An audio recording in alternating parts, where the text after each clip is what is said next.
Pickaxe.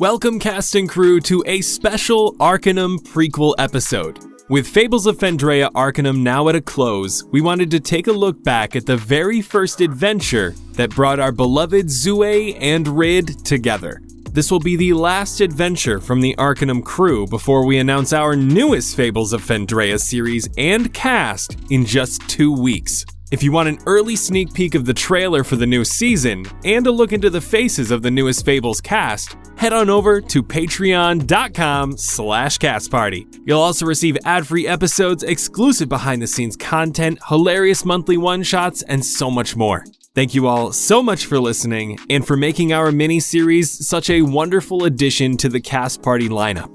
Enjoy the episode, cast and crew. Hello everyone, and welcome to this very special pre-Arcanum story for our side campaign of Fables of Fendraeya Arcanum. I am your director for today's fun adventure, Jose Polino, or at DM Jose P on TikTok and other fun socials. And I am joined today by two of our very special group of adventurers in Sin and Annie. So I'll let them introduce themselves, beginning with, Annie. Hi, I'm Annie.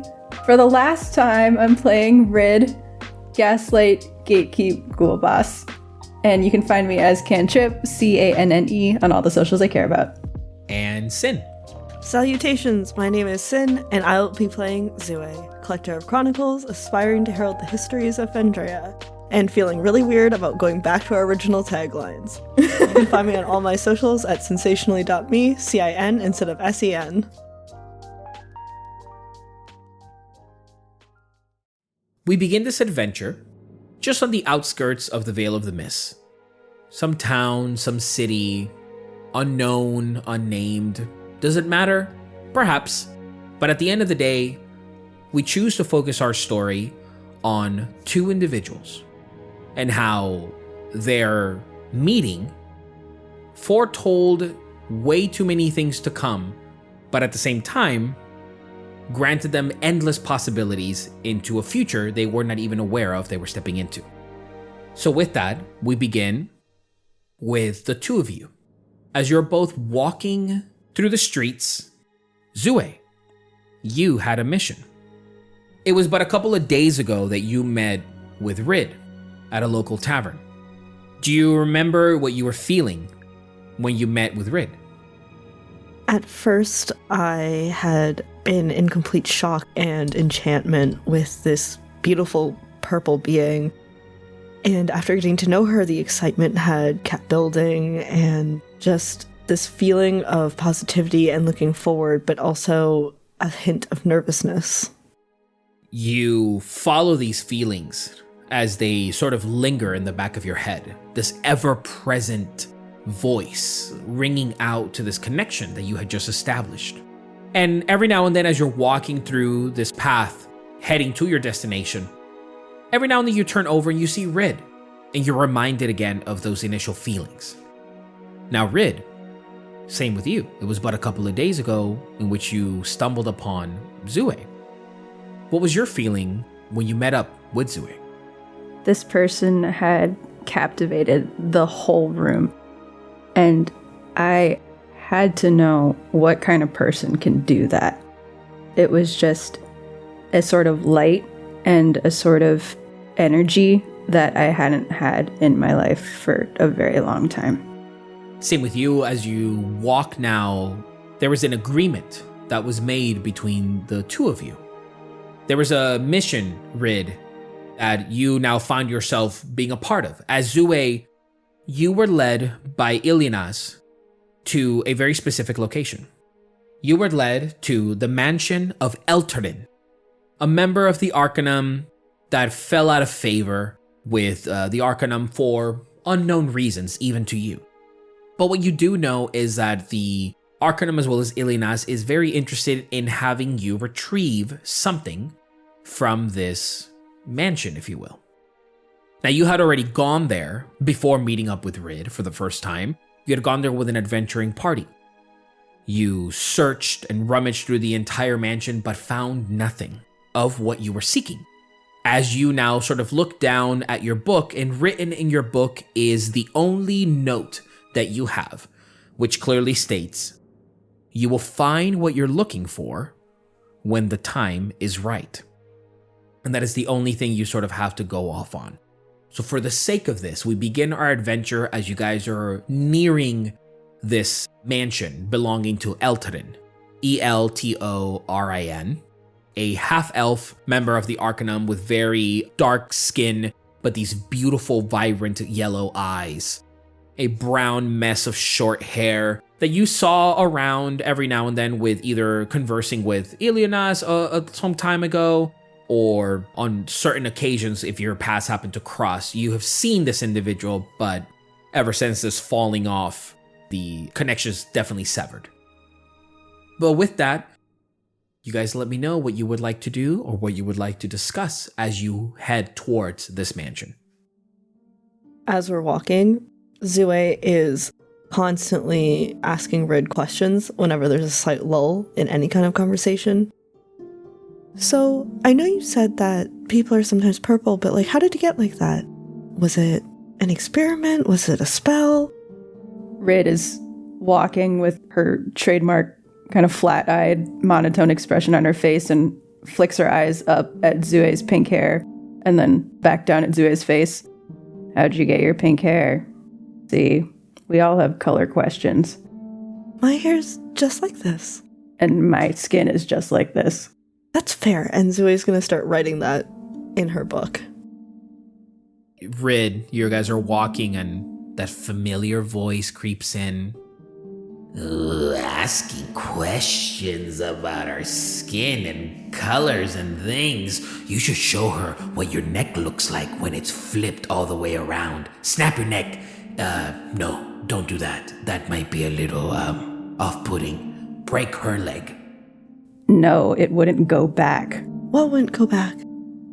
My skin, if I tried to change it to something else, says Rid very awkwardly.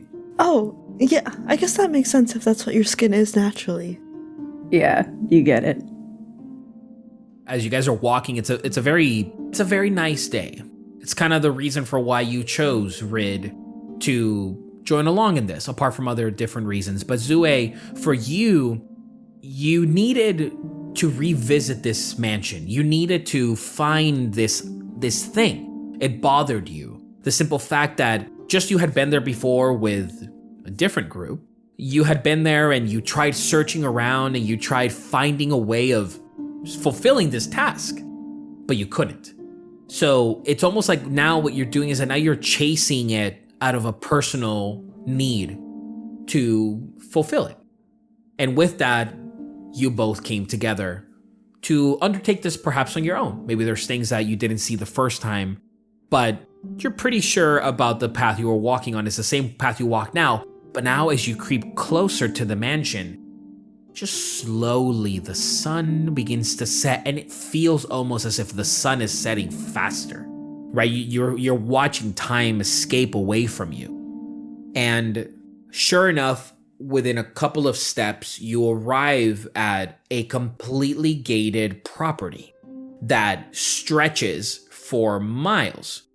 Strong steel fence with spikes at the very top, these two gargoyles towards the entrance, and then a door, beautiful ornate door that is just a gate as well, but it is all bent and rusted and completely overtaken with time. And as the sun sets and the moon rises, it just feels like time to you both is passing faster than anticipated. But then again, it all feels very natural. And there, Zue, you notice that same opening that you and your party had used, but a few days ago. There's a bit of a formation underneath the foundation of one of the gates, what's made up of stone. And if you shift some of those rocks and things around, you're able to enter the main courtyard before entering the mansion officially. Zue is going to walk up to that little opening, and she's going to turn back to Rid. Oh, I think we can get in through this way. Okay. Do you want to go first, or do you want me to go first? I can go first. I'm not the sneakiest person, but I will definitely do my best. And I try to slide my way through.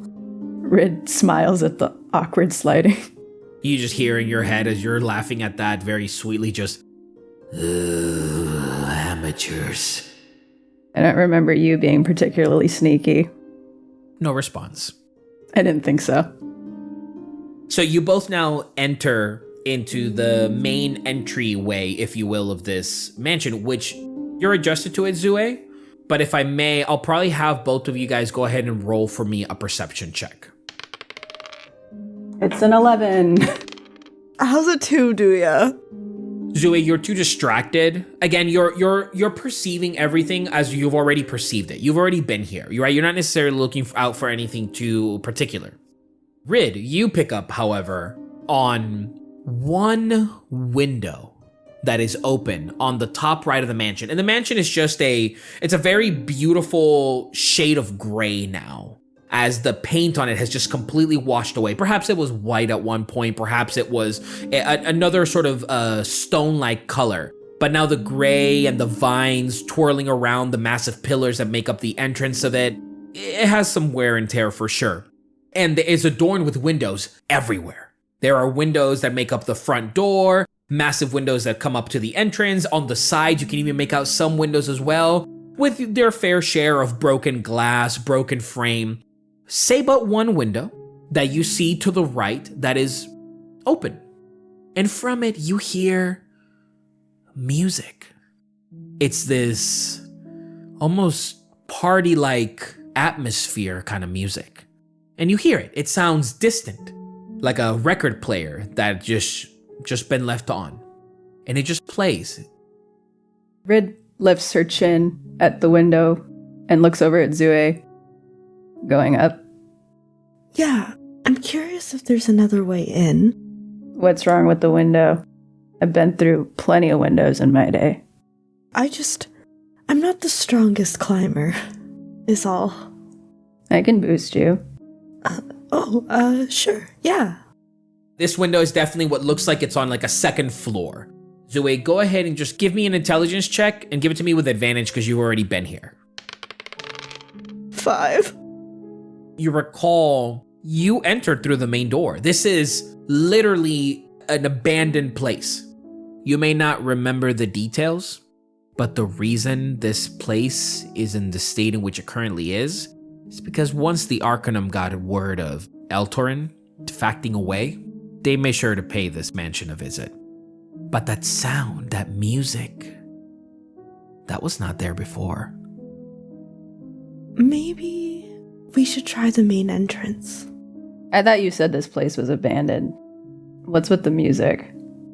I'm honestly not sure. I didn't hear it last time. Okay, well, do you think there's people in there? Because if there's people in there, perhaps the window. I could go first. I could go open the door for you.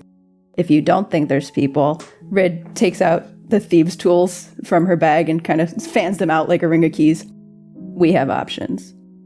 I don't know if splitting up is a good idea, but I don't know if I could make it through the window. Honestly, if there's people, we could always talk to them first. Rid's never been a front door kind of person, but isn't comfortable enough yet with her new acquaintance to start anything, so options it is. And Rid's gonna go up to the main entrance with her thieves' tools. You walk up. The sound is still very distant, but essentially can be heard, again, as if you were listening to it from another room. And it's this very jovial atmosphere, party-like lounge music. It's very nice and welcoming. apart from everything that shows in front of you. You look at the door and the paint on it. Give me an investigation check. 25. The paint is chipped off, almost like it's just lost all humidity. Like it's fires raging, if you will. Like this is just burnt paint, but also just very dried. There is a small scent of charcoal now that you get close to the door, and you can decipher that, oh yeah, this entire mansion was burned at one point. But yet here it stands. Zue, did this mansion ever burn down? Not to my knowledge. It definitely looks like this place was affected very strongly by something. Yeah, Rid points to the paint. Fire. I don't make fires. Oh, I'm not saying it was you. There was a fire, it seems like, at some point, and Oh. I was just wondering if your person knew anything about that. I wouldn't know for sure, but I can definitely ask them. But you're really smart, Rid. Oh, and now she's complimenting us? Ugh. What is your problem? Oh, I'm sorry, did I get too close again? Yes. Rid takes a step back. It's just an issue I have with personal space sometimes. No, that's really important. I should respect that. I'm sorry. Can't she just get the hint? We were fine just you and me. Always you and me. Traveling through the darkness, sneaking in through the places most people have never even bothered to look. And then now what? We're supposed to walk in here unannounced and help them with something? Ugh! There's just this like absolute childlike agony coming from Olga of not wanting to share Rid. Aww. Shut up. It's fine. You'll live. I'm sorry. Oh, I'll work on it. not you. I mean, yes, you, but not. Anyway, and Rid goes back to the thieves' tools. Go ahead and attempt to pick the lock for me. It's a 6. You start picking at it, and you find that if you keep applying pressure, it's going to break. And then just when you feel like you're going to lose it, you hear tink as one of your tools feels like it's going to break. So you pull back. And for you, Zue, it was easy last time. You had somebody that could pick this door for you. And in a way, you entered this place, did your search, and then came out and sort of left everything as untouched and as bothered as possible. All you were going in essentially was for intel and to try to find this item or this thing. But I will say, from this point forward, anything that you have a question about, let me know. Because to a certain degree, you know a lot of what is within the mansion, as well as, you know, how you even got there in the first place and all those kind of other elements. When Rid didn't get it open, she immediately started heading for the window. Can Zue kind of stealthily try to pick it? Sure, do you have thieves' tools? No. Sure, so how would you attempt to pick at the door lock? Can I see into past the doorway? Like, is it a wood door? Is there a little panel of glass? It's glass in the front. On the other side, essentially, what would be the inside, it's all curtains. So these are those kind of like Victorian style curtains that get bunched up on the sides to open up to be able to see guests when they come in and out. But right now they're just flat, so you can't really see inside of the mansion itself. So I'm going to cast Mage Hand on the inside of the curtains and have it open the door for me. Oh, yeah, because it can pass through. As long as I can see where it is. Okay, I'll say because you've been here, I'll give you that. Zue kind of presses her hand against that glass portion, and a kind of ethereal copy of her hand appears on the other side, and it kind of floats towards the door to like open it out. And you just almost hear like the locking mechanism break, and the door and this very dramatic opening into what now you see before you, this beautiful grand entry into this mansion, and adorned all over the walls. It caught your attention the first time. Now you find it familiarized. But Rid, you just see all kinds of different wooden clocks of different shapes, sizes, makes, all either burned or scorched or in some form of different condition. But they adorn every single space in this entry level. This main room is all these wooden clocks. And Zue, you know that this is in every room. Before Rid turns back, I'm gonna dispel the mage hand as fast as I can. Oh, Rid, it looks like it worked, just really slowly. Oh. Okay. And kind of looks down at her thieves' tools, like she, as though seeing them for the first time, and then goes, kind of gives her head a little shake and puts it back in her bag, and walks around to join Zue. As you're walking back, you hear, She is a thief. She probably is leading you here to eat your insides. I wanted to do that myself. You just don't like sharing. And? Sorry, sharing what? And we're sharing. The reward? Yeah. Yes. That. Rid heads into the door. So then I'll say now you take notice of all kinds of different furniture and aspects of a life that was lived here that were in that state of, where they're covered up, whether either to keep the dust away or they're removing or this individual just happened to move in and didn't get settled quite yet. There's that sort of mix of information that you're not sure of, but all of it scorched and singed, and just what remains is these clocks that are not ticking. They are just stagnant. And Zue, you would know from the general layout of this place, there is the entryway that leads into a grand dining room to your left.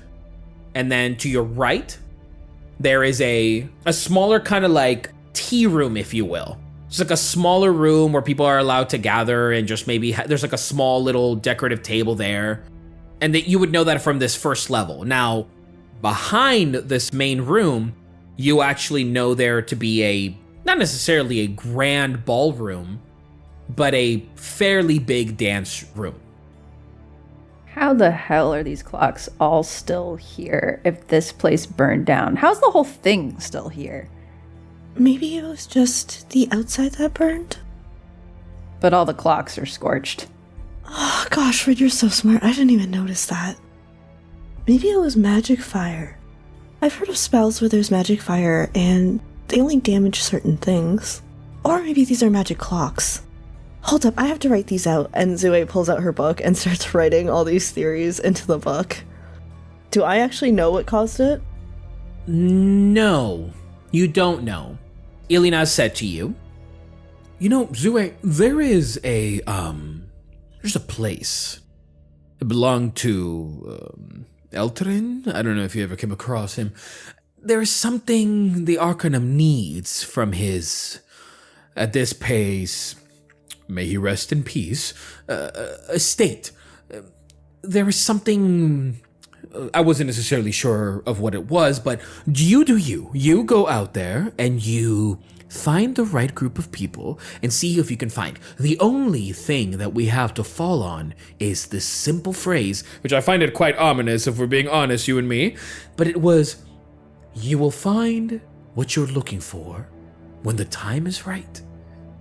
Seems a little redundant, a little stereotypical, but at the end of the day, it could lead to something. So follow your nose, Zue. I know you can do this. My nose or the new identity's nose? Oh, clever. I like that. Follow whatever nose you pick, because at the end of the day, I know it'll be a good one. Zue remembers this and kind of looks up at the clocks. And you said they were still, right? Yes, they are completely still. They remain on the walls, and you can see some detailing to them. You can even see the fine craftsmanship, but the actual mechanism of them, they don't work. They're not ticking or anything. Is there one which, the face that I can reach? Definitely, all around you. There's definitely some that you are able to, get to at an eye level, some that are a little bit higher up. What catches your eye, though, is just how these clocks were all sort of allowed to maintain a cinch form, but still a very well-preserved state. They essentially look like they took some damage, but not as much damage as they should have when you look at the entire state of the rest of the mansion. Even the floor you're standing on is just charcoal black and gray and ash and things that have just rotted away or completely dissolved. There's all of that. Can I turn the time on the clock? Like a clock close to me? And what time is it currently on all the clocks? Is it all the same time? Different times. Okay. You go up to one and you see one that is not necessarily as grand as like one of those like grandfather clocks, a much smaller one with a very beautiful face to it and a small little opening where you can tell that, something either came out and announced a certain time or hour of the day. But in this case, you would know that perhaps, these are probably not working or whatever the situation may be. So you comfortably go up to the clock and you begin to turn clockwise or counterclockwise? Counterclockwise. You hear the clicking. Do I remember there being any matching clocks? Because you said every room was like this. Every room was like this. Every single clock is different. And you sort of keep turning the hands, and the little door opens. And a little poof of smoke comes out. Aw, there's no cuckoo. And then just this like bird jumps out like a spring mechanism out in front of you. And as it comes out, the bird sort of dangles there with a bit of a flame still on top of it, still burning. Oh, that's so sad. Zue panic slaps the fire out. Rid, do you think that means there's more fire in the clocks? I don't know. I'm also concerned with where the music is coming from. I must have been so wrapped up thinking about these clocks. Do you think you know where they're coming from? The music? Tea room to your right, dining room to your left, and then the ballroom behind. In this central room, pegged up against the wall, a beautiful round staircase that comes up to a second floor. The music is coming from the second floor. I think we're going up again, if we were to follow the music. And Rid points to the staircase. I guess we should have gone with your window idea. And then Zue puts her arm out for Rid to go first. Rid bites her tongue from saying something sassy and starts to head for the staircase. This is Rid pulling back to be polite. When the time is right, I wonder if that refers to setting the clocks to a certain time or a time of like a year. It's like half to herself and half to Zue as she's moving toward the staircase. You begin to walk up the staircase and you just hear the simple weight and pressure alone on the wood panels is enough that it just creaks. And there's this kind of like gentle way in which you feel that you have to walk. And you feel sort of so careful about the entire space. Yet this music mentions otherwise. It is lively, inviting, welcoming. Make a dexterity check for me. Rid. 15. One of the steps caves in and you manage to hop onto the next one. From underneath the stairs, the pieces of wood, they never find a bottom. They feel like they're still falling. And falling until eventually you hear psh, psh, psh, psh, psh, way down there. Rid is coming off the stairs. Rid is going to go back and hop over back to the first step and then kind of do a full body shiver and then look at Zue and go, I'm sorry, I was trying to be polite, but I hate just walking into a building. I need to be sneaky or I am going to... Okay, yeah, we can do whatever you need. I just thought it would be easier. I thought maybe that too, but also there's a bottomless pit under that staircase, so... Is there? And Zue peeks her head into the hole and kind of tries to see. It almost, when you're looking at it, it just looks like a black void tunnel that just goes on for miles underground. It's almost like, it feels like the mansion itself is sitting on top of a massive opening, is what it feels like. Oh. Do you think while you do that, I could just run really fast up? I'm sorry, you want me to let you run over the bottomless pit? What if I go really fast? Does Zue look like the kind of person who can go really fast over a bottomless pit to Rid? Give me an insight check. Or I guess give me a... just give me a general perception check, I guess, or investigation. I guess... Yeah, let's go with investigation. Okay. That's a 19. Zue, are you somebody that's very fast? Would I be doing acrobatics or a dex save? Rid was just looking first before you even did the thing. Think Milo Thatch build. Does Milo Thatch look like he can run fast? Rid gives Zue a once-over and goes, I want to go to the window. No offense. I'm sure you have many gifts and talents. The other option is why don't you let me go first? I can show you where all the places to step are. And worst case scenario, Rid takes her 50 feet of hempen rope out of her bag and is like, we have this too. And I can tie it to something and you can have that if you need it. I'm just worried about you. This is an act of worry. Do you want me to hold the rope while you go too, just in case? I was thinking I would tie it to something at the top, but if you'd like it, if you think that works better, that is fine. Actually, yes, why don't you take it? And Rid pushes the rope into Zue's hands. Zue holds one end. Because I can always get it from you if needed. And Rid creates her mage hand, and it kind of floats in the air next to her. Oh! Have I seen the mage hand before? No. I immediately start writing. Then is it better if you have it? Because I can also do that. Oh? And Zue's also going to cast Mage Hand. Rid looks genuinely thrilled and holds up her mage hand for a high five. Zue's Mage Hand is a little hesitant and then also goes in for the high five. They're technically this incorporeal kind of, see-through sort of vibe. But I'll say because they're both a mage hand, they meet at the middle and they clap. You hear the clapping sound, followed immediately by the sound of like clapping coming from upstairs. Like people in a room clapping together.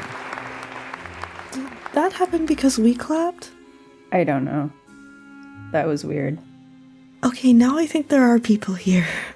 Well, I guess there's only one way to find out. And Rid's gonna attempt very carefully to go up the bottomless pit stairs. Go ahead and make a, let's go with acrobatics check. I wanted to do the window. Sorry. Oh shit. Oh, okay, great. We're good. I got a 19 plus whatever my acrobatics is. So I got a 22.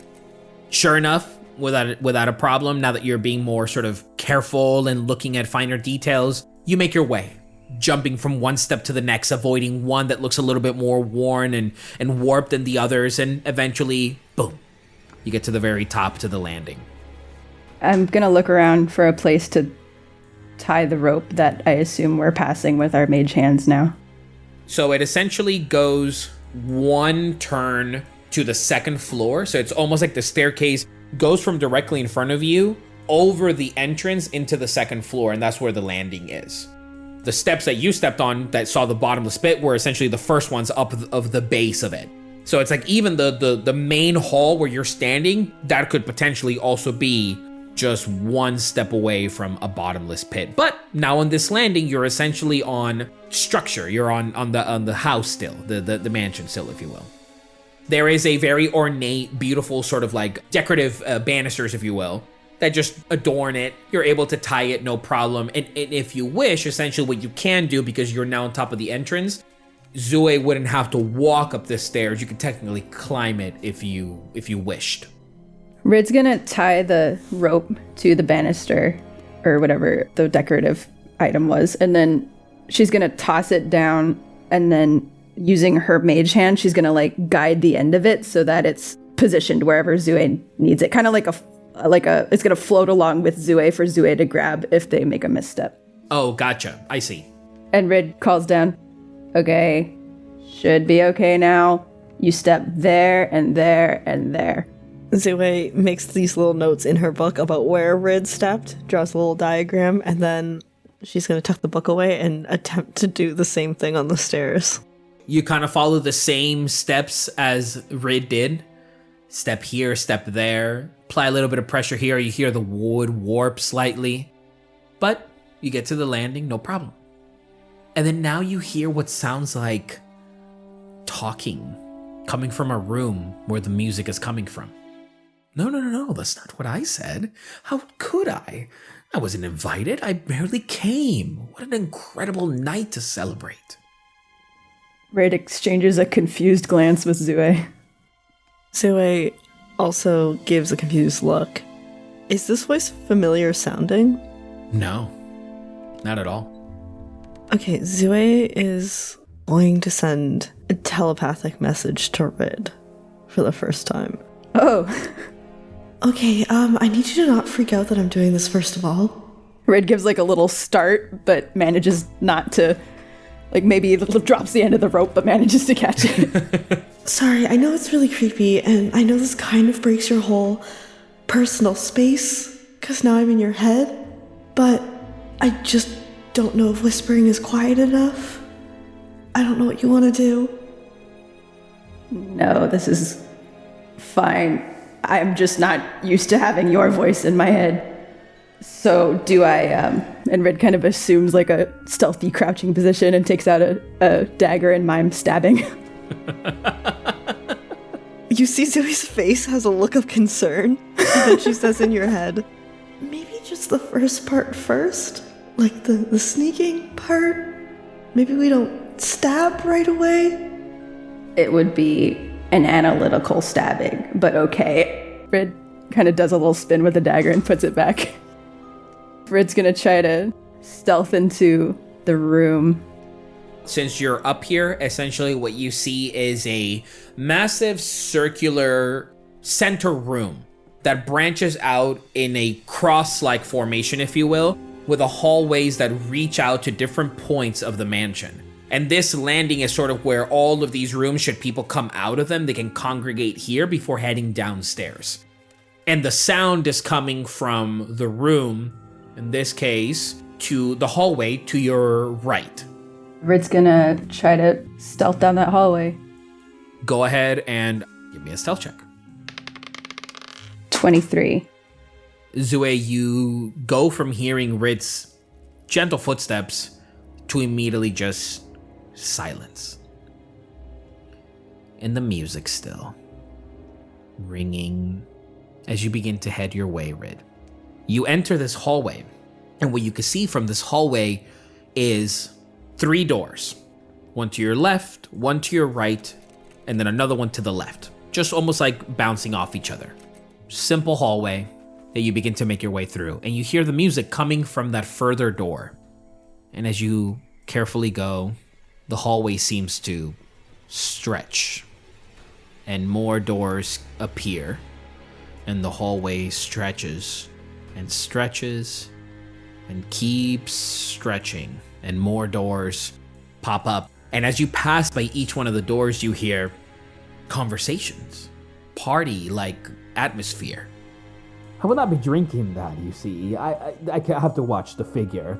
Fuck the figure, you only live the one time. You hear another conversation. Oh no, I simply can't. What will my husband say? You hear another female voice. What will your husband say? And it just sort of keeps going. There's a lot of voices now that for you, you're wondering, are these voices here? Are they in this space, or are they coming from this connection that you have now to this individual in your head? But you keep going. Not far. If the source of the voice isn't immediately apparent, Rid's not going to go far without Zue. In Rid's head, should I be following? Yeah, I thought there was going to be someone right here, but there isn't, so feel free. Zue is going to try and walk, and stealth too. Go ahead, give me a stealth check. And I'll say you can do it with advantage because you've been here before. How's a 10? You begin to walk, You're being very careful, you're being very quiet, but every now and then when you like take a step, you just hear the like you're putting pressure on the foundation. As you walk by a door, you hear, "Shh, he's coming. Don't say anything." and then another voice. I would love it if he would serve me another drink. Just these voices again, but they're all kind of reacting to the noise that's coming from your direction. And Rid, as you stop to look for Zue and you turn around, the hallway doesn't stretch anymore. And it's just a blank wall in front of you. And you hear the ticking of a clock coming from behind the wall. And do I see Zue? Yeah, she's very carefully trying to stealth into the room. And I'll say, Zue, with a 10, describe to me what your stealthing looks like so Rid can visualize it. Zue is doing the over cartoonishly like tiptoeing, but because she's so focused on the way her feet are moving, there is a gentle thump of the book in the holster hitting her thigh as she walks. It's not loud, but it's not 100% quiet. Rid says under her breath, okay, come on, you gotta admit, that's kind of cute. No. It's okay, we have different definitions of cute. Now, if she was tiptoeing and her toes snapped in half, ooh. Rid doesn't respond. It feels now to you, Rid, this ticking now, you can hear it from what essentially appears like a very solid wall in front of you. Can I do a check to see if it's an illusion? Like the wall? Give me an Arcana check. Dirty 20. Yeah, there is this element of it where you know what you saw before. It's sort of stretching and winding, and then now here, but no door anymore. It's just a solid wall, and it's just, you're a little bit smarter than you give yourself credit to sometimes, for sure. This is some illusion. Once you notice it's an illusion, you follow the edge of it. You follow the burnt off wallpaper, the clocks that are along the wall as well, which in this hallway, even when the room stretched, there were still more clocks that multiplied and kept going. But you follow the wall, and then sure enough, when it gets down to about your hip, you feel a doorknob. Rid smiles, looks back at Zue, and is like, write this one down, and then opens the door. And when you open it, it's almost like the wallpaper too, it rips with it. And there, the music comes to you. You see a small circular room with a C-shaped couch and a whole bunch of paintings that are all wedged together in this very tight space, almost like a study. On the walls, you see what looks like equipment for testing, lab equipment, all kinds of different tools and knickknacks that you would assume someone that is very astute in seeking knowledge or studying knowledge or probing into anything really for the sake of knowledge would use this space for. And it is a very beautiful study. There's pictures so tightly compound together, but there are 5 major pictures that you can see. You see one massive, beautiful framed picture of what looks like a solar system. You don't know necessarily if it's yours, if it's a solar system perceived in a fantasy book, but it is a very beautiful sort of smattering of planets and lines and symmetry and all very professionally done. You see another one that essentially looks like images that perhaps you've seen before in your past of the different layers of the different planes of existence. The material, the astral, and it's a whole sort of beautifully dedicated and mapped out way in which these planes of existence kind of overlay each other. You see another one. It's almost like a step-by-step painting, if you will. Almost like a step in pieces of life emerging from plants. You see a seed that falls, that goes into the dirt, that then the rain comes up to it and the sun, and it blossoms into another flower, and then that flower withers and blooms, and then it dies, and then a seed falls onto the soil, and then it just keeps up the cycle, and then the picture repeats when you get to the very top. And then you see another picture of the sun. And it's like again, a very sort of Victorian style rendition of what somebody would make out to be what the sun would look like, with all kinds of geometric shapes and lines and patterns adorning it. And then there is one, as soon as you kind of walk in directly above the doorframe, that is of the mansion itself, in a very beautiful prestige look to it. It's this kind of like light brown coloration to it that probably on a particular sunny day, this would look like a very inviting, almost like farm, if you will, but it just has a very different quality and texture to it that even now present in it, it holds such a different atmosphere altogether. But that is perhaps what its original design was. Is this room scorched too? Untouched. Was the hallway scorched? Yeah. And there, in the center of the room, a small table with a record player playing no record, its needle propped up, and its horn is not even attached to the record player itself. The horn is actually attached to the ceiling of this room, and it's just playing the music downward into the space. But you see the mechanism of the record player turning. That little center nub where you put the record in, it's spinning. The base of it is spinning too, but nothing. Zue moves her mage hand to go and touch the record player. Does it stop it? No, music continues. I don't think I've ever seen anything like this before. Are you gonna be having another one? I sure am. I'll meet you downstairs. You hear voices coming, and you hear a door open behind you. Rid closes the door behind them as quietly as she can. Make a stealth check for me. 16. You hear the door open from down the hallway, and then you just instinctively reach out and close the other one. And then now you hear more doors. Are you all heading downstairs? Of course I am. We need to get more drinks. Oh, I love it here. And just people like rejoicing in the space. But you can't see them now. You just hear these sets of voices and all gathering and now leaving the space. Rid looks at Zue.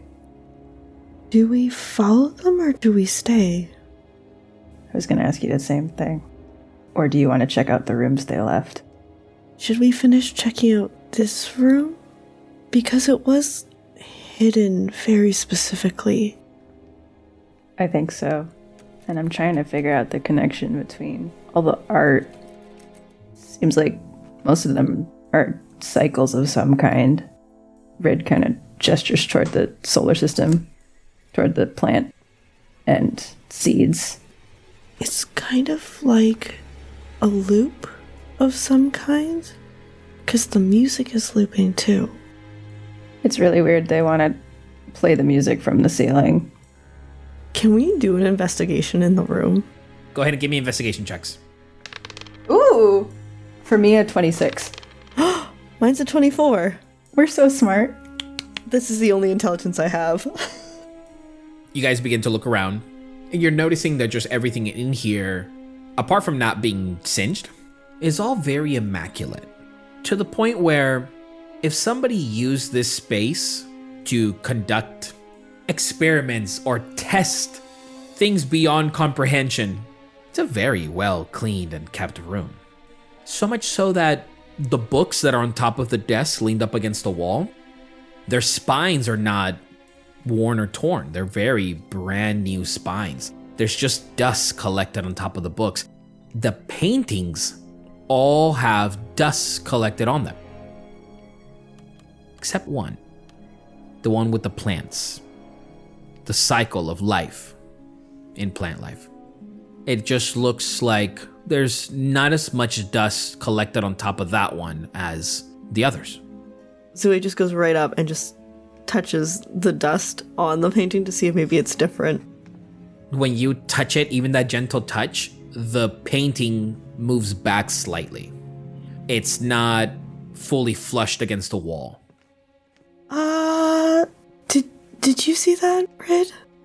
Rid smiles and goes, secret tunnel, secret tunnel. I move the painting to the side to see if there's a secret tunnel.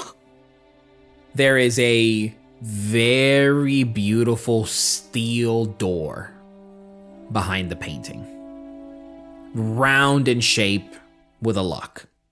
Look at you, says Rid. It's not clear if she's talking to the door or to you. Zue blushes and then is flustered and points at the door. Locks are your thing. I mean, I guess maybe it'll do it on time this time, says Rid, and tries to do a thieves tool check. Go for it. It's like a round shaped metal door, pretty big, almost the size of the painting. And then the lock is like that old timey Victorian style kind of lock where it's just, if there's only one thing that goes in there and that's a key, you know, so it's very simple for you to be able to pick at it. But yeah, go for it. It's a 19. You find the pressure, you relieve it, pressing your tool, and the lock unlocks itself. Rid opens the door and does like a sweeping arm, like after you.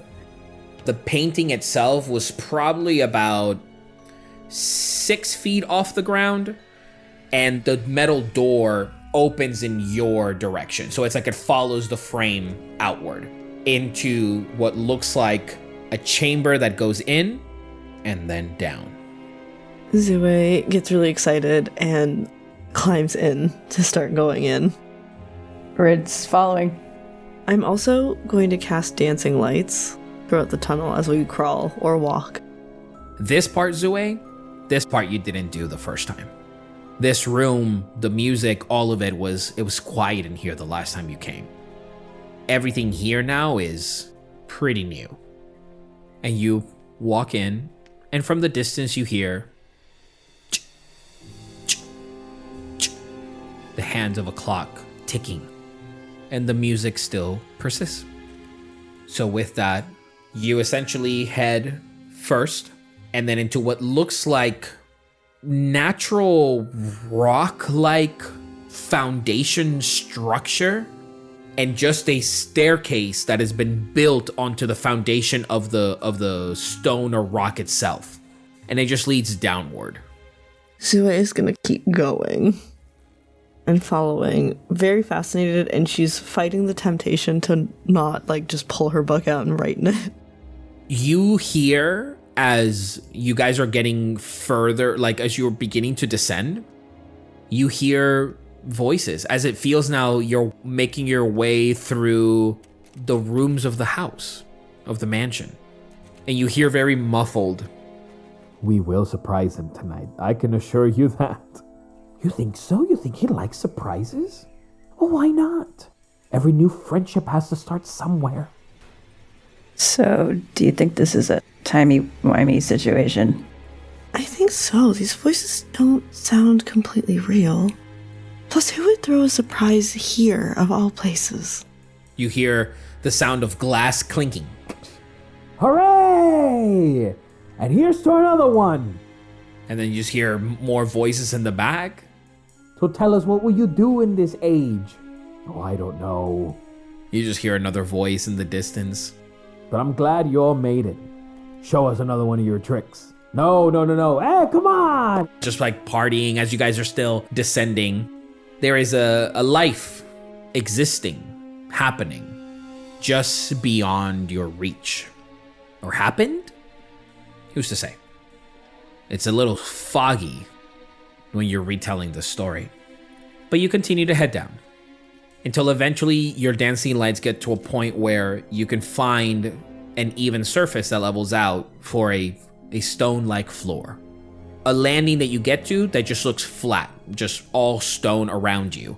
But you can make out on the ground, there is, looks like a briefcase. There is some clothes that are thrown on the ground. What looks like a chain. There is just a bunch of items just discarded down there.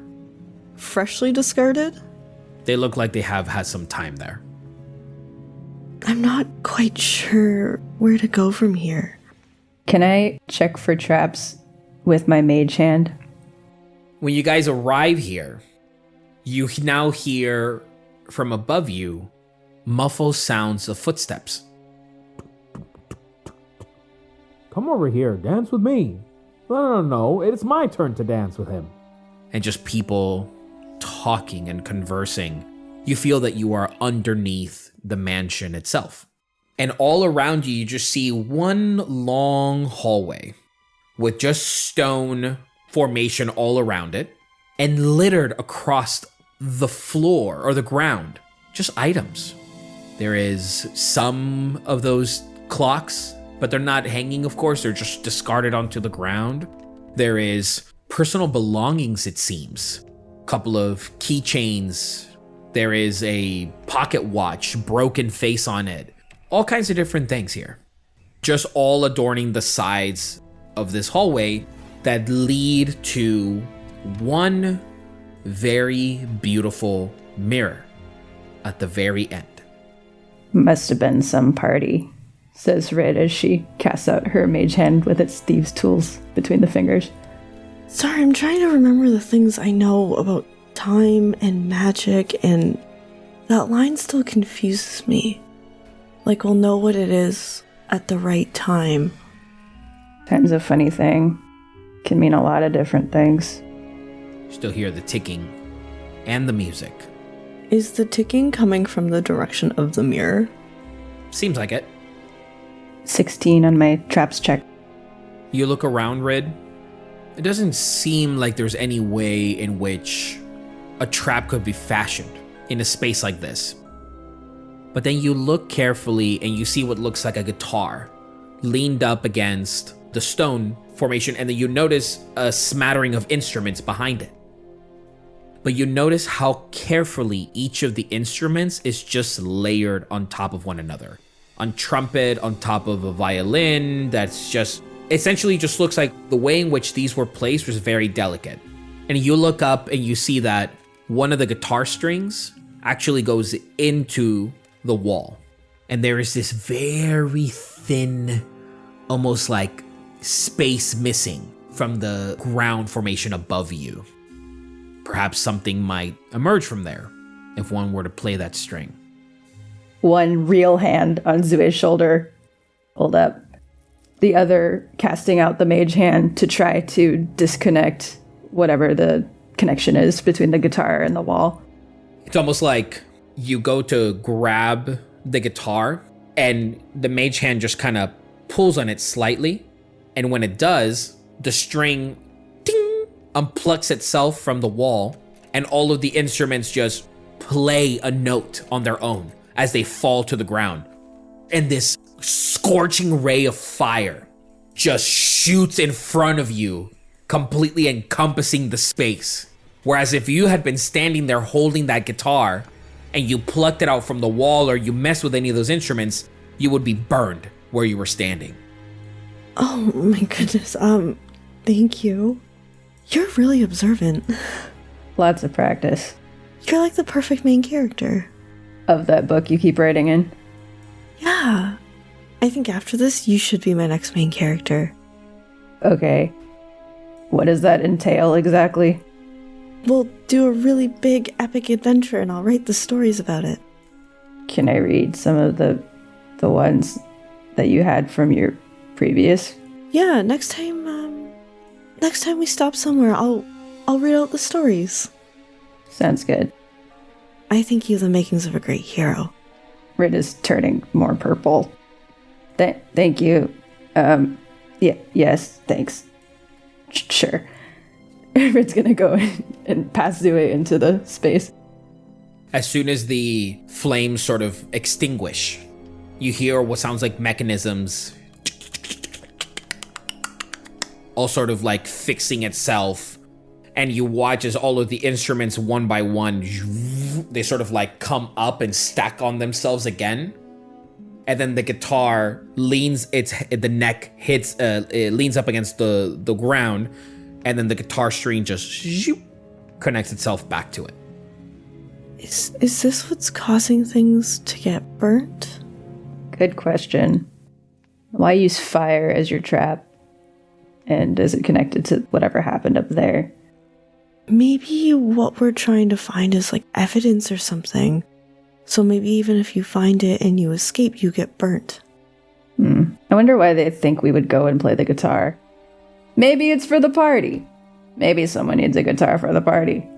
You still have a pathway in front of you that leads to this mirror. The instruments were just to your left. There is what looks like a hanging rack of sorts, comprised of just very beautiful, elaborate metals that are hoisting up an array of dresses. Very beautiful, lavish dresses with all kinds of different rhinestones and gems on them. Extravagant. Shall we go look in the mirror? Yeah. Zue starts walking towards the mirror. As you walk now, you see a mirror that at first is essentially almost the size of just a single individual. From maybe about 7 feet tall, about a foot or so wide. And as you both walk to it, you watch as the mirror and you hear almost like this warping sound as the mirror now stretches. And adorned on top of it, you see, the sight is true, but unwelcoming to you. What say you?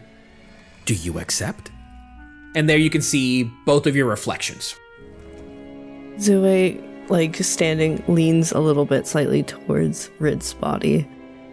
Do we say yes? Maybe you have to rhyme. She says we do. I say it too. What say you? The glass, almost like a wave, begins to shift in and out. Your image begins to warp. And it's like you're in a fun house. You just see you and Zue just almost like shifting and moving. And then you're alone. Looking at Zue. And Zue looking at you, both from opposite sides of the mirror. Who's on the original side? Just Zue. You're on the other side. And you cannot hear anything that Zue is saying. Rid, I think that only worked for one of us. What? And then Rid taps her forked purple ear. Zue looks confused and then sends a telepathic message, if she can. I don't think that worked, Rid. You essentially just see each other. Once the mirror comes back from its movement and shifting, you just see each other and your mouth's moving, but you cannot hear. Rid thinks for a minute. Tell me if this is okay, because I haven't used Minor Illusion very much, but Rid's gonna try and cast Minor Illusion and write, "Can you read this?" on a piece of paper. Does Minor Illusion require components? Requires a bit of fleece. So then describe to me how you cast this spell.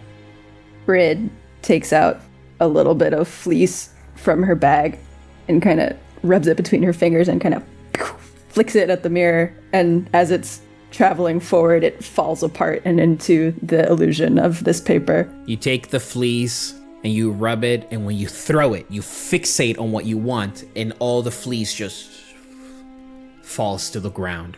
Which now you look around you, and it is just a stone chamber. And it is very dark and quiet in here.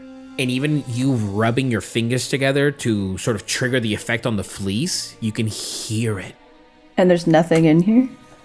Doesn't seem like it. And it doesn't seem like your magic is working in here either. Well, good thing we put the less magical person in here, I suppose. Zue, what's your passive perception? Passive perception is 11. This is very much very real. You are looking, breathing, and living in this space. Even Zue looks real. There's nothing misshapen about it. It's almost this... There is some magic to it, but it is not an illusory magic. And then you hear Olga. Oh no, we're trapped in here. I'm gonna die, and I never got to see my beautiful face. Kiss the sun one last time. Oh, Rid, why? It rhymed at me, I rhymed back. It seemed like the thing to do, and calm down, there's always a way out. How could you betray my trust? All for what? Her? And you watch as your neck like snaps back to look at Zue. Glasses, a book, nice hair, I guess. What do you see there? Nothing. This could be your doom, you know that, right? This could be everything. This could be the end. You and me can sit here for eternity.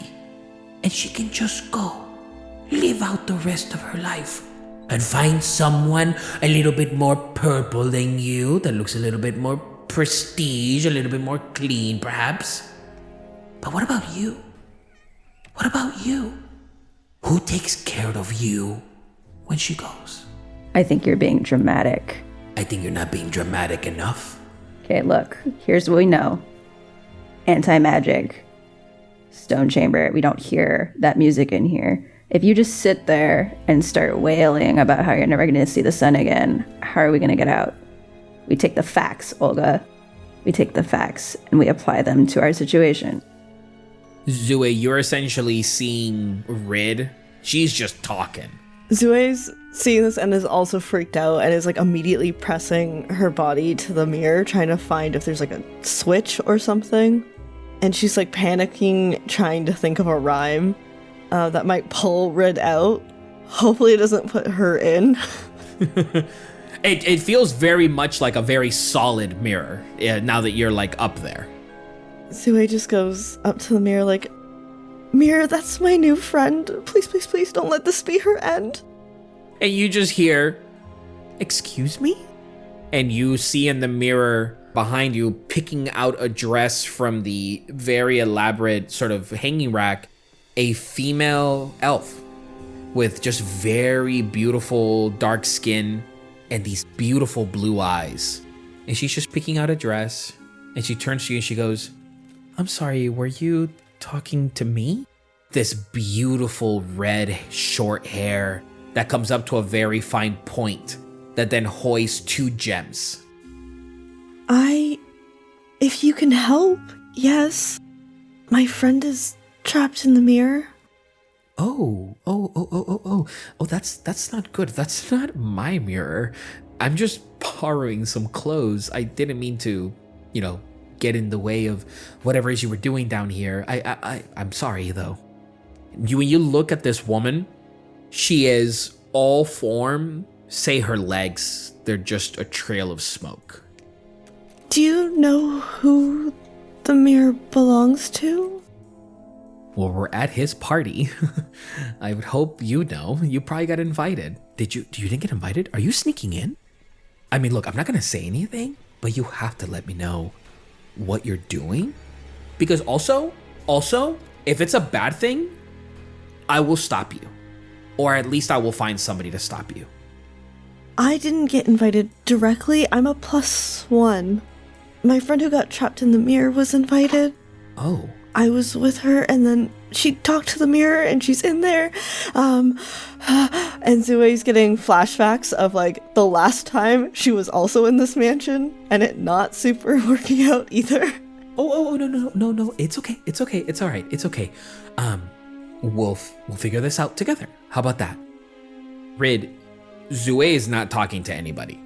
Zue is just, like, talking to space. And she goes, "Okay, let's begin here. What is your name?" My name is Adrena. What's yours? Adrena, beautiful name. Relthana, you can just call me Rel. So, Adrena, how about this? Let's begin. You came to the party, you got a little sauced up, and you wandered down here to retrieve some items. Is that kind of what I'm picking up? And then your friend gets stuck in the mirror, and you watch as she nudges over to this mirror and looks back to you and goes, "Look, I'll be straight up honest with you. I don't see anything. But for the sake of this, let's go ahead and pretend. Let's pretend your friend is behind that mirror, okay? Let's pretend that your friend is behind that mirror, and you turn around, Zue, and it's just your reflection.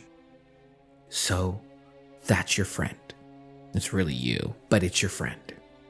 What do we say to your friend to get them out of the mirror? I need you, and I can't do this alone. That's nice. That's encouraging.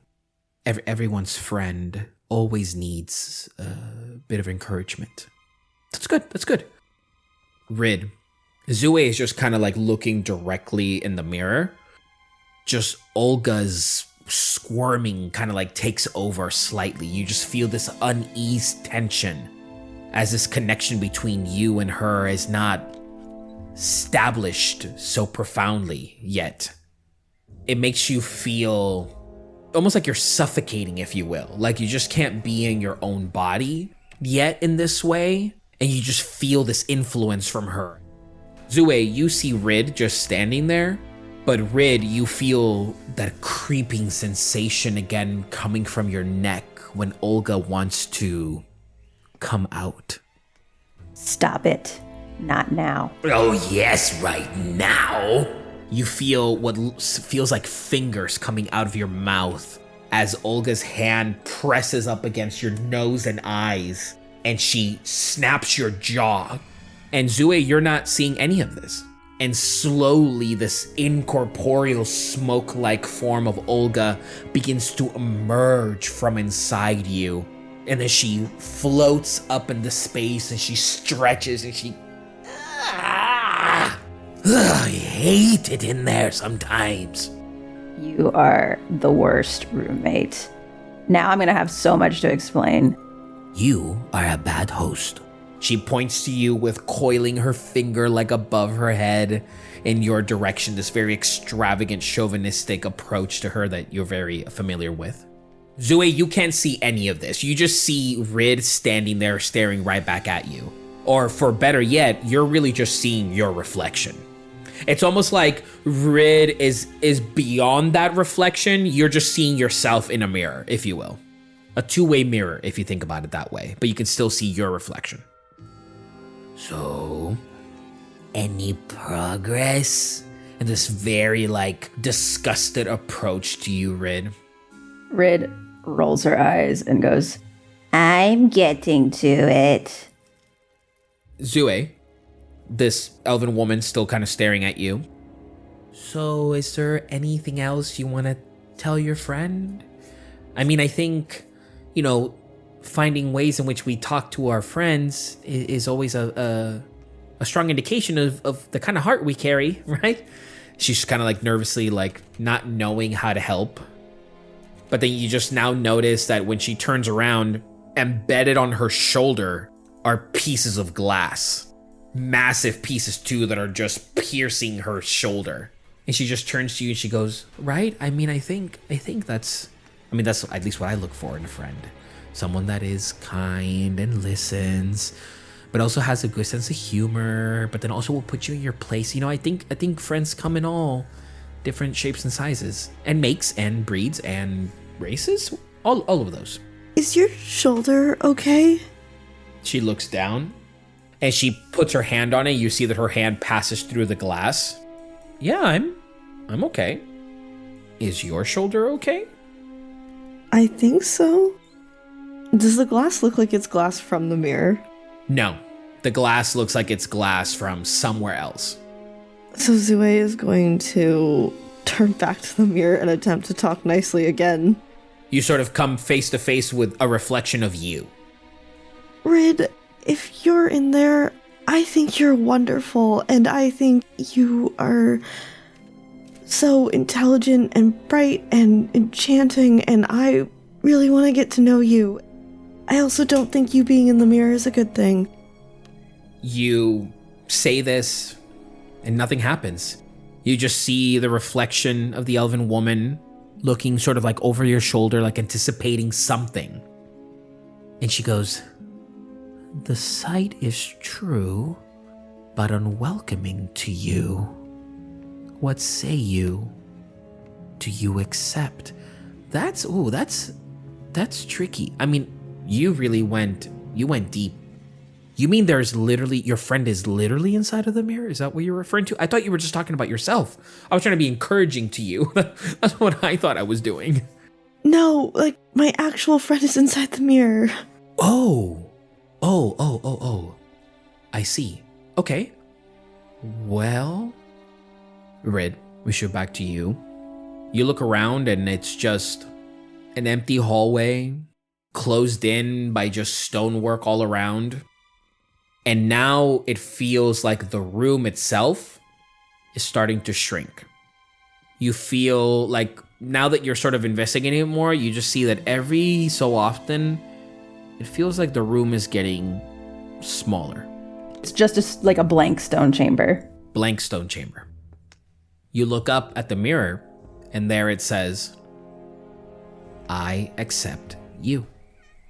If I look in the mirror, I still see Zue. You still see Zue, who seems to be in a very, honestly, not very unfamiliar to you, almost having a conversation with something, but you can't see what that something is. I guess Rid will like tap on the mirror with her finger and try to mouth to Zue, I accept you. Zue, as you're kind of there looking at the mirror, you hear the faint tapping. Almost like a camera rack focusing and just coming into frame. You see your reflection, and then overlaid right on top of that, you see Rid's. And then the elven woman goes, oh, there she is. That's your friend. Yeah, that's my friend. Oh, well, your friend is stuck behind the mirror. I get it now. Look, you have two options. You can either spend your entire time here fantasizing about what would be if your friend were to come out of that mirror. Or you can potentially break the mirror, but then you don't know if in doing so you might hurt your friend. It's this kind of weird line that we walk, right? Not knowing where our friendships will take us. We have an idea of what we want our friends to be, and we also have an idea of what we could do to sometimes help a friendship, but in doing so, it might harm it. I know it's a little deep, but I've been through it, girl. Believe me. So, you think I should break the mirror? No. Don't do anything you don't want to do. All I'm saying is, if that there is a friend to you, there is a matter of existing that all emerges from one central point. And that is just simply understanding. Almost accepting what is over what can be. Like looking at a mirror. You look at what is, but sometimes you tell yourself otherwise based on whatever it is that you're thinking. And she kind of points to your head. So if that really is your friend and that is someone that you care about, you have to be ready to acknowledge that your friendship can be much different than you've ever anticipated. And that should be okay. Because it's about, discovering that and building on that bond and all those great things we love. Do you know what I mean? Zue smiles and does her best to empathize with what is being said to her without ever really kind of understanding that connection that she's describing to Zue. Zue turns to Rid's reflection. I don't know if I'm taking this too literally, but I am excited to see where our story goes, no matter which way it goes. And I accept that. Holds her hand out on the mirror to where Rid's finger is tapping on it. You now see Rid, Zue, placing her hand up in the mirror from where you were tapping. Go ahead and make a performance check for me, Rid. Oh, damn. Actually, maybe this will work. It is a 16. There is this moment in which both of your hands kind of touch with the mirror in between, and you're mouthing off this phrase. And the way in which Zue, you see Rid's face kind of behave, it almost seems like she is now actually talking to you. And that she wants you to pay attention to the way in which she is saying these words. And you can tell in there she says the words as well. I accept you. Olga says to you, Rid. You have to be careful, you know this, right? Anyone we choose to let into this perfectly balanced ecosystem will only feel my wrath. I hope you understand that. I'll take it into account. But that's the risk you run.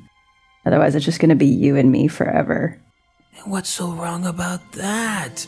Did I not help you all those times? Did I not guide you into that eternal abyss of sadness that is life? You break my bones regularly. Only to sew them back together. There's a little bit of a uncharacteristic seriousness to Rid's expression when she says, I need more than that. And what if she can't give it to you? Will you take that heartache? Will you take all of that time wasted away from you? How much time do you think I have left, Rid? How much time do you think you have left? Only to what? Waste it away on these feelings? I know what you feel. It's in there, it's noisy, it's loud, it is... it drives me insane, it's like a beating drum. It's pure. And I would hate for you to lose that. That purity. That moment, that brief instance of absolute honesty that is getting to know someone like this. I hope she doesn't break your heart. Because if she does, I will kill you, and then I'll kill her, and then I'll bring you back to life just so you can see her die again. You like me. I despise you, Rid. I know. And I'll say at this point, Zue, you can kind of see what Rid is trying to perform to you through her words, through her game that she's playing with you, if you will. You can make out clearly what it is that she is saying. As Rid looks back at Zue and has been mouthing it just this whole time, Rid looks up at Olga briefly and then looks at Zue's reflection and actually says it out loud. I accept you. Zue looks, reading Rid's lips, and tries to mouth it out loud too, trying to get what Rid is saying. I'll accept you. And you watch as in this moment, the mirror begins to kind of like shift again like it did earlier. You hear the woman say to you, Zue, oh, okay, that doesn't seem very safe, but hey, look at that. You probably did something. And the mirror continues to warp, and the woman says, well, I do hope that you can make it to the party. Truly. It's the first time we've all gathered here for him. It's kind of a big deal. I don't think he has many friends. But anyways, good to talk to you. Glad we did this thing. And she takes out a dress, and now that she takes out a headdress from the hanging rack, you can see that the dress is just completely burned and scorched. And she just takes it and passes through a wall. Zue looks with a shocked face, quickly shakes her head, and looks back at Rid. Now when you both sort of like look at each other and the mirror continues to move, as you're looking at each other, all of a sudden, Zue, you appear in front of Rid. Within the chamber now, that whatever stone shape was maintaining it begins to crumble away. Oh, thank goodness. I thought we were going to be separated. I was hoping this was going to work the other way around, says Rid, looking at the crumbling chamber. Don't we want to be in this room? Is it crumbling, like falling on top of us? What essentially it's doing is the walls are crumbling away from you. And it's this pathway now that forms going forward into another chamber that is now a little bit open, where you hear the same. I guess we do. Rid watches Zue to see if Zue is going to do the thing they always do and run ahead to like look at things. Zue is going to grab Rid's shoulders first. Thank goodness you're safe. her sentence cuts off partway at the sound of the tick, and she starts running towards it. Rid lets out.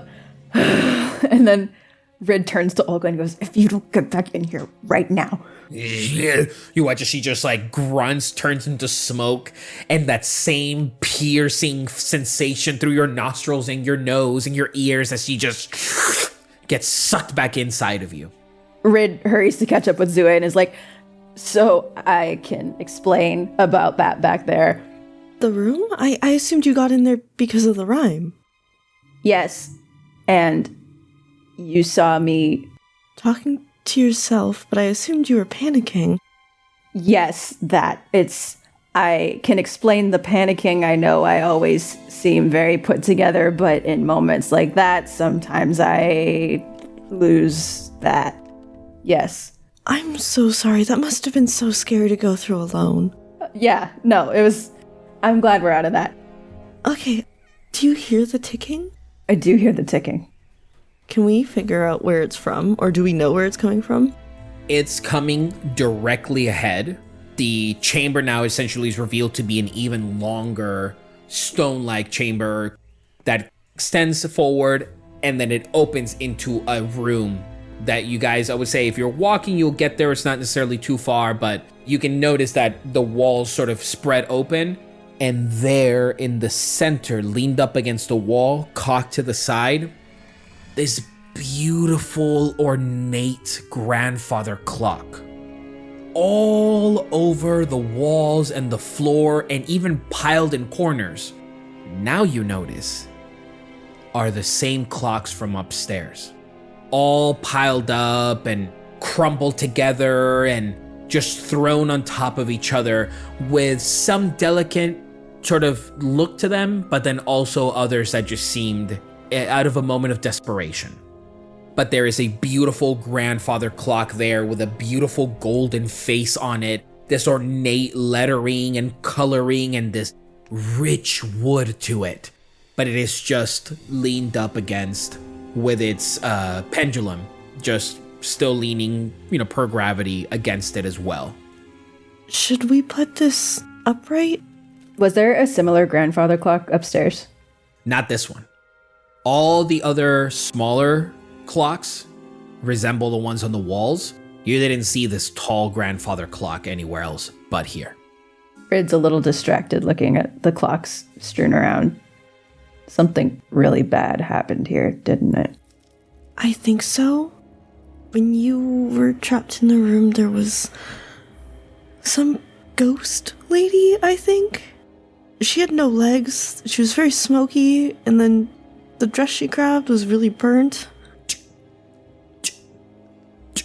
We can talk about the ghost lady after. Yeah, we should probably upright it. The line was, when the time is right? Yeah, so maybe if the clock is tilted over, it means that the time is not right? Right. Like maybe it's upright, like a pun? I mean, I'm not very strong, but maybe if we do it together. Yeah. Zue starts to grab the side to push it. Rid will grab the side to pull it. You guys bring it up from against the wall, and it's pretty heavy. Rid, what's your passive perception? 13th. You can see from the glass door that essentially houses the pendulum and some of the mechanism that swing back and forth from this. You can see that on the bottom of the sort of the space, the little chamber where this is housed, you could swear that you see something shiny from within. Like essentially like you caught a glare of something, but you couldn't make out what it was. Ooh, hold up. I see something shiny. Zue will stop if Rid's stopping because she's not strong enough. You bring it up only to stop, so then we're putting it back up against the wall. Rid would want to set it back down and look at the shiny thing. So you set it back down, and when you do, that glare goes away. Okay, back up again, sorry. Oh, okay. And Zue starts to push again. Push, push, push until eventually the clock lands perfectly straight, standing upright. And then you hear you now start hearing the entire mechanism go, and then the pendulum begins to sway back and forth. And as it does, you hear dung, dung, dung, dung, as the air around you sort of vibrates, and now you find yourself almost hovering in a space.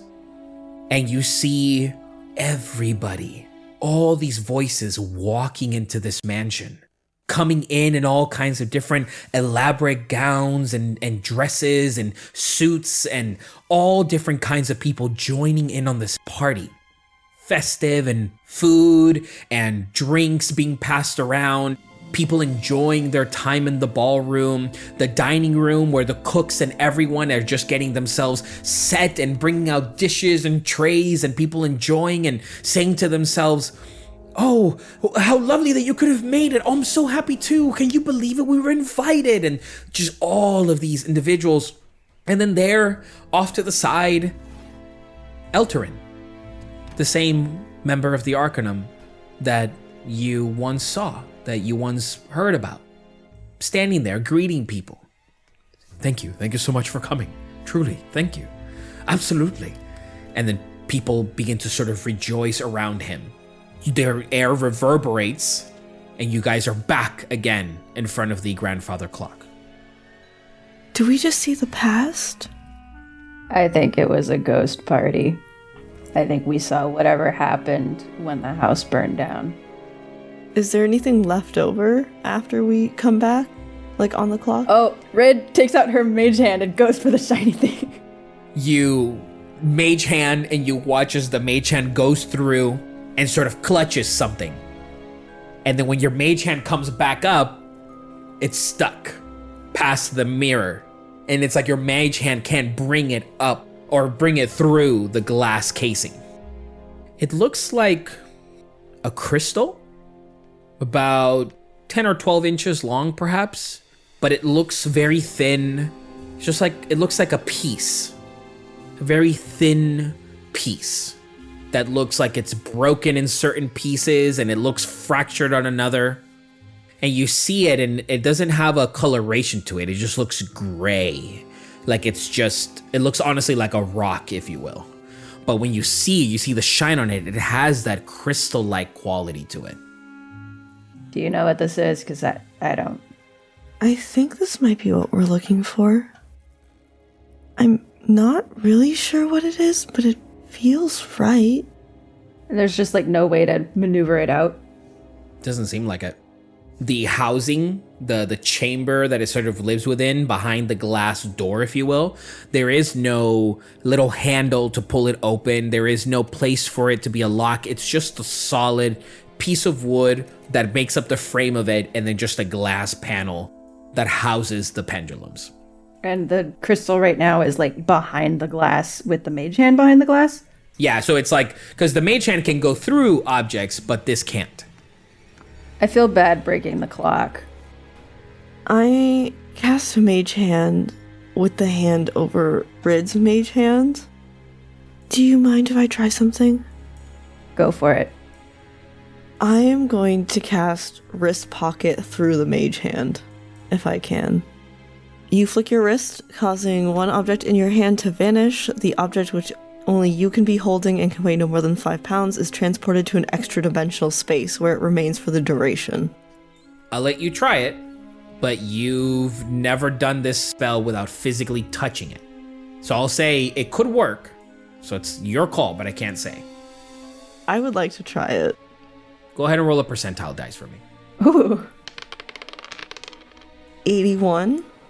Zue, go ahead and describe to me how you would like to hold Rid's mage hand. So I imagine Rid's mage hand is kind of holding it the way you would hold like a flashlight or a rod or something, where like the fingers are cussed over and the thumb is over the fingers. Yeah. Zue's mage hand is going to come from the other side, so almost like cusping it over top Rid's fingers from the opposite to make like a closed circle. And you snap your wrist. And as you do, this rip in the space between the planes of existence, if you will, rip, and the crystal just falls through. And then it seals back up. What did you do?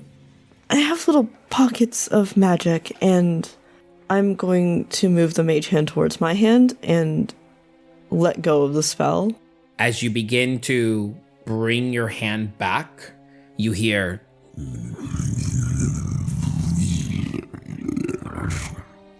coming from the clock. As all of the sudden, these pseudopods,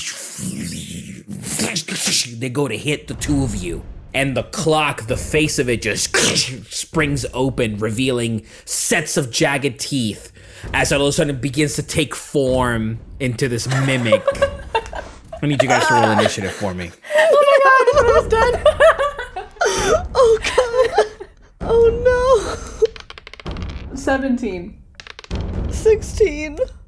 The minute you sort of bring your hand back, the grandfather clock splits open and the glass forms into the teeth of the mimic itself. And the pendulum then all of a sudden coils like a tongue. And it comes up like a pseudopod. As from the eyes, the space that takes up the watch face just blink like one eye. Top of the round, Rid, what are you doing? So Zue is within 5 feet, right? Of the clock and of me. I would say so because you're both standing next to each other, yeah. I no longer feel bad breaking the clock, and I'm going to try to attack. Okay, sounds good. Go for it. 23. 23? Oh yeah, that hits. 13 piercing damage plus 5 sneak attack damage. So you come up with transmutation and you pierce the mimic, finding purchase on its wooden-like body that is made up of this grandfather clock that instead of this, in this mixture of gurgling, there's also this mixture of like it's ticking itself in the way that it moves, but you manage to pierce through, bring out transmutation, and the mimic turns its direction towards you. Zue. Zue looks at Rid, seeing the damage, and is going to run up right beside Rid so that way the spell doesn't hit Rid, and is going to pull out a couple of rose petals from her spell pouch and cast Sleep. I roll 5d8, and then if it matches the HP left or more, it falls asleep. 35? No. No? Close, but no. The damage that Rid gave to it, it drops it, but it doesn't drop it below 35. I'm sorry, I really tried my best, but you got this, and I'm gonna give him a bardic to Rid. As you guys are standing there now, the mimic grandfather clock begins to make its way in your direction, and then you hear the sound of coming from all around you as all of the other clocks that are on the ground and against the wall now begin to, like wood splinters from them, and they become almost like spider legs as a swarm of them begin to head in your direction. But with that, the mimic is going to attack you, Rid. Since you're the one that made the first attack, it's going to use a pseudopod against you. 12 plus 5, 17 to hit. Yes, except that Rid's gonna cast shield. Oh, wow. Awesome. Okay, so then the pseudopod, you watch as the pendulum come up, coil around the clock tower, or the clock, and just goes to hit you.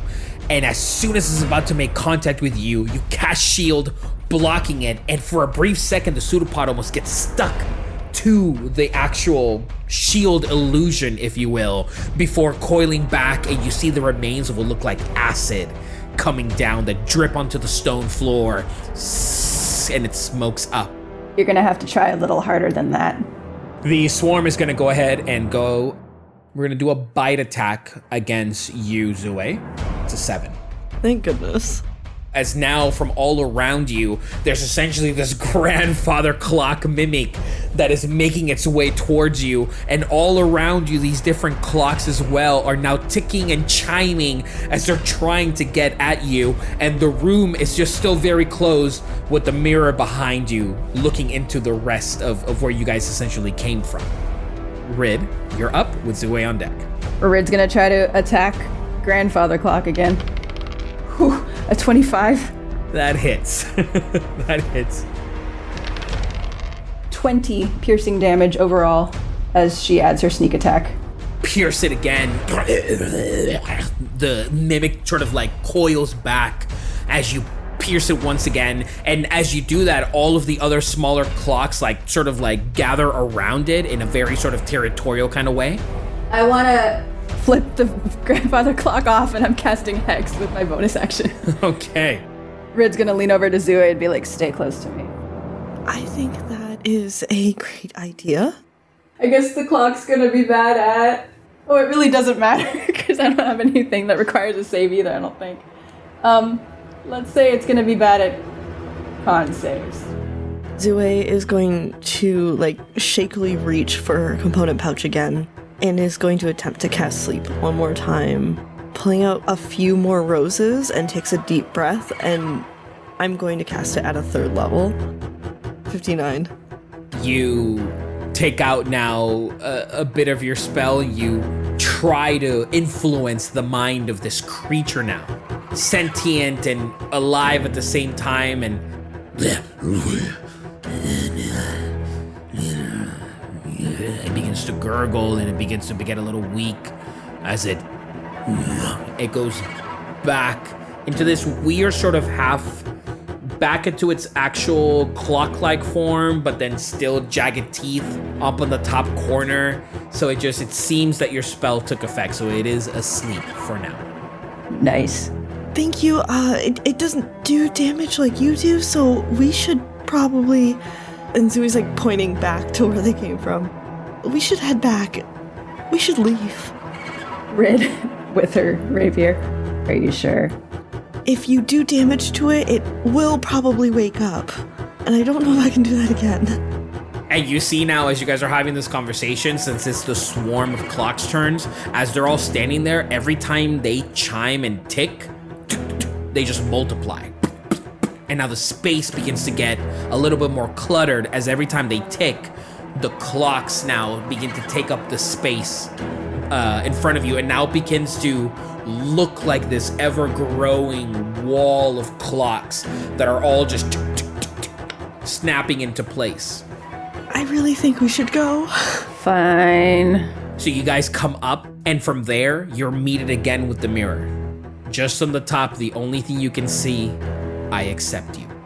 I look at Rid, and I look at the mirror, and I put my hand on the mirror. I accept you. Rid grabs Zue's shoulder and puts her other hand on the mirror and goes, I accept you. Nothing.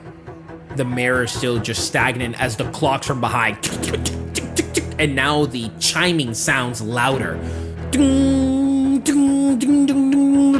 They're just sort of like multiplying, beginning to take the space around as the mimic grandfather clock is now being almost swarmed by other clocks that are taking its space.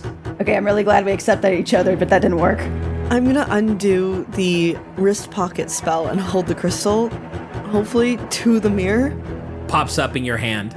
This crystal, which now when it pops up to you and you hold it, it has this like purple, almost blue-like tint to it. I don't know if this will work, and I like try pushing it against the mirror. I continue to accept you. I'll say both of you go ahead and give me investigation checks. Oh, dirty 20. 22. The way to get in here was by saying I accept you. The way to leave must be to say something on the other side. Rid, with her keen mind, goes, the sight is true, but unwelcoming to you. What say you? Do you accept? I accept. Nothing happens as all of a sudden when you say, what say you? Do you accept? You watch as the mirror begin to warp again. As Zue says, I accept you. And then the both of you project out into the space. And then now you see from the other side as the room now begins to be more and more cluttered and filled with clocks that now press up against the glass. And the glass begins to crack. As the clocks are applying pressure and pressure in your direction. I think this is the time to run. I think you're right. And Zue starts sprinting. So does Rid.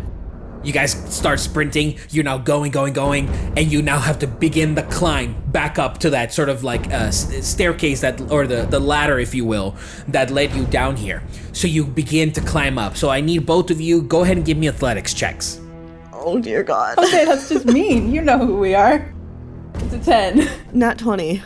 Zue, with your natural 20, you immediately find your footing again and you're letting adrenaline take over. As Rid, you're sort of like now allowing yourself a little bit of time. You're not finding the rush, but you're still sort of trying to look around, trying to take in your surroundings. And one by one, as all of a sudden the glass breaks like a flood, all of these clocks now begin to swarm and almost like a wave crashing into the wall as you begin to ascend upward.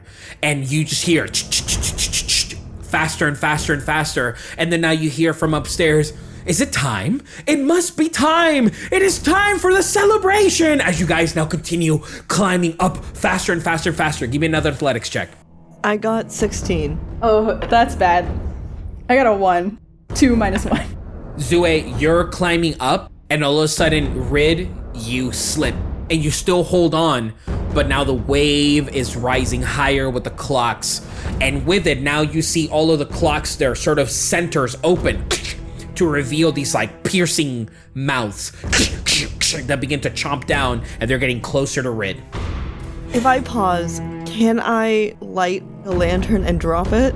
You can like hook your arm across, it'll take you a second, but yeah, you're able to at least light the lantern. And I'm gonna not cover it back up and just drop it down and hope something happens. You take the lantern and you throw it. And it splatters, and as it does and it shatters and breaks, the flame now begins to catch on to one of the wooden panels of the clocks. A small flame begins to happen. But now you notice you have to still keep going up, and there is now a fire beneath you that is slowly rising. Give me another athletics check, and Rid with disadvantage. Ah. Rid, I'm so sorry. Oh, they were both 15s, so 14. 17. Now you begin to come up as all of a sudden you hear this like weird shrilling sound from the clocks as they're all just starting to lit themselves with this flame. And sure enough, you keep going and going and going. I'll say with that success, you guys are able to make it to the very top. And as you do, when you get up there, you have the door there, but now smoke is filling the space. You get back to that central study room. Rid, we should close this. I think we close the door. You lock it in place, and you just hear the sound of like something rising from within, and then you hear the metal of the door, something hitting from the other side. Bing, ding. Sounds from within, but it is quiet. So we leave, right? We run? We leave. Do you want to go out the windows? We can go out whichever way you would like. I'm a little worried with all the time stuff that the house burned because of what I just did with the little clocks. We can think about it later. Okay. You hear from the distance, do you smell that? Sounds like something's burning. And you just hear like voices now. It's like, it must be the decorations on the cake. And all of these voices now are sort of reciprocating the same things that you guys are experiencing. You go out the window, you said? If we can. Wait, did I grab my rope? Or did I leave my rope tied to the banister? You did leave it tied up to the banister. I have rope. Oh, okay. Azue like panic and pulls out her rope to hand to Rid. You hand it to her, and now you hear the house almost shriek. And it just feels like now it's kind of almost like swaying as the entire house now begins to crumble with the heat that apparently is building from within. And there are pieces of the house now that are beginning to break and expose themselves as the weak wood from before is now almost relighting itself again. Rid finishes lashing the rope to something strong nearby and throws it out the window that she wanted to go through in the first place. Then she looks at Zue and goes, go, hurry up. Zue jumps. Rid right after. So the both of you jump as the room in which you're in, the floor caves under. And as it does, all of a sudden from inside you hear these like sound of gears turning, clicking clocks, and the heat that begins to build from within. And you both jump out. Are you both just landing and taking fall damage? Zue's actually gonna cast Featherfall as we jump. You cast Featherfall, and slowly the two of you begin to drift down onto the space as from behind you, you hear what sounds like the entire mansion almost crumbling. And it feels like its entire support system is beginning to falter. And then there, slowly, as all of it begins to crumble and fade away, from the main door, as it swings open, you see an entire array of ghosts, is the best way you can picture it. All coming out, some getting dressed, others holding drinks in their hands, others holding platters of food, but they all come out outside of the mansion. All sort of like looking to each other and saying, "What's happening? What is going on?" And the house itself snaps in half, and the two corners of it meet in the middle. As all of a sudden you hear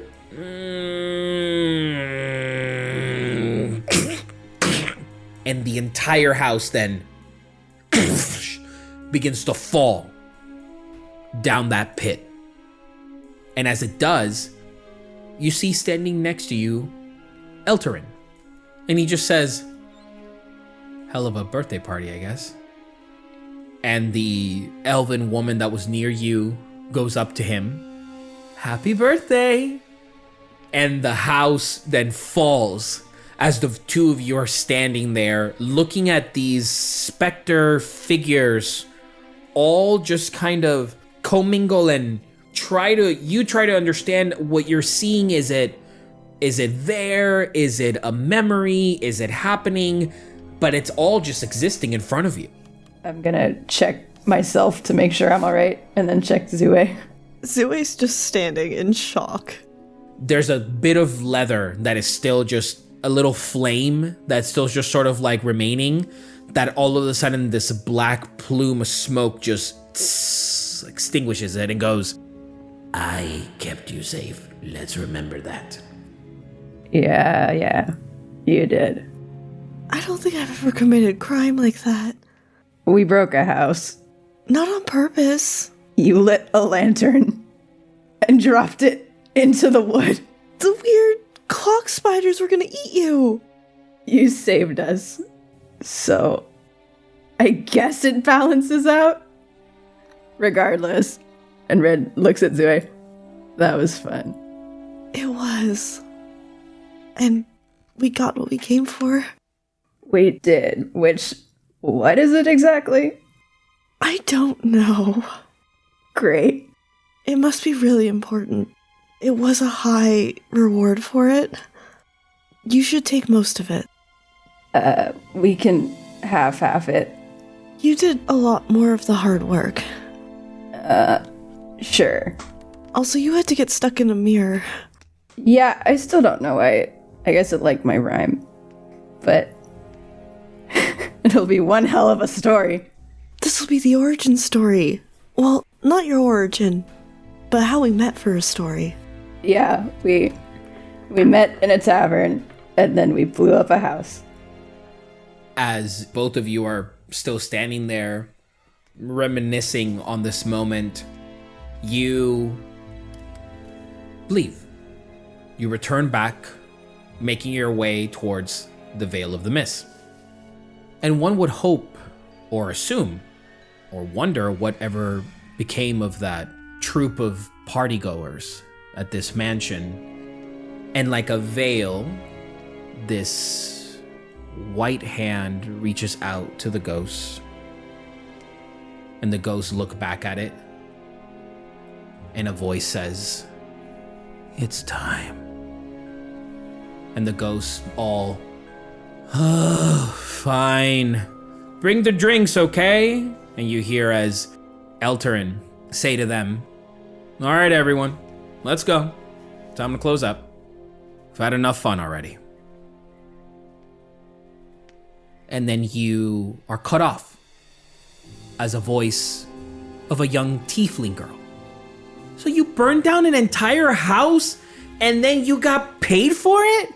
As we shoot to the Badlands, where amongst the sea of tieflings and all kinds of different people that make up the Arborian refugees, these group of kids and some adults, hell, even some teens, are looking to you both.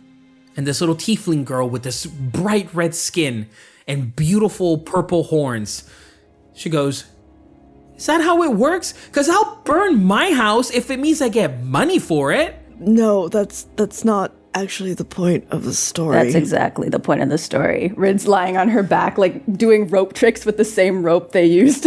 Please, Rid is lovely. She's amazing, but no, we're not. That's not what you do for money. What do you do for money, Zue? Yeah, what do you do for money, Zue? Yeah, Zue, what do you do for money? Just a bunch of kids. And then even a couple of the adult tieflings in the corner go, yeah, what do you do for money, Zue? Well, I travel around with Rid and we write stories. So you're a writer. Is that what it is? Rid turns and goes, "We're also independently financed," and keeps doing rope tricks. Hey, it's a good job if you're to have one. I think everyone here could be a writer if they wanted to. I probably can't. I don't write that well. And then all the kids start teasing him, and then he just says, "Hey, I'm just being honest." Zue just stands there watching this and smiles at Rid. Rid comes up and slings an arm around Zue's shoulders and goes, "I don't know if it's so much about being a writer as it is knowing what a good story is." That's just what a main character would say. And no one knows that better than you. Thank you all so much for listening to this very special pre-Arcanum story. We have had a privilege telling it to you, and we are so glad that you were able to join us in this. Thank you so much, guys, and we will see you next time.